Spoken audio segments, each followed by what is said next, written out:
If you live in a neighborhood that you love, maybe you've just moved into a neighborhood or you're looking at a neighborhood and you're worried about the traffic, well, maybe you can do something about it. We've brought in Kurt Franke with the legal side of real estate to talk about traffic calming devices, right? That's right. And what can you do? How can you help the traffic in your neighborhood without throwing a bouncing ball across somebody's direction of travel? Yeah, that's right. Well, you know, there's a lot of people that have children in a neighborhood and believe that people travel a little too quickly through that neighborhood for the sake of their children. Mm-hmm.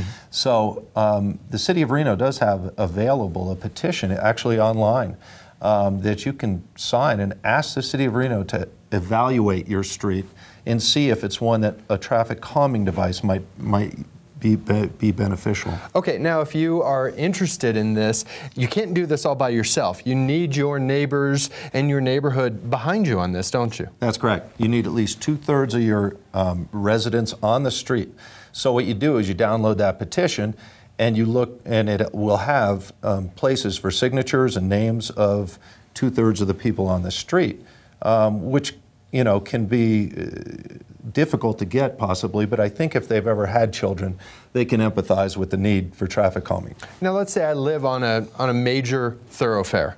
There are some homes out there that they may be set off from the street. Can that work as well for this? It can, but major thoroughfares tend to be a little more difficult. First of all, they're used for emergency vehicles. So if it's an emergency vehicle route, then they would be concerned that it would slow emergency response time.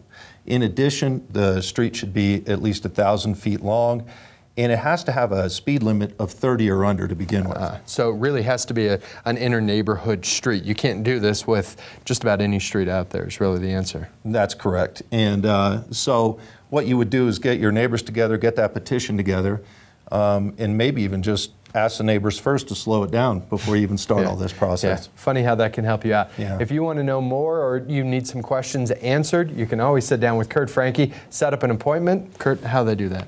You can call me at 827-6100, speak with Linda. She'd be happy to set up an appointment.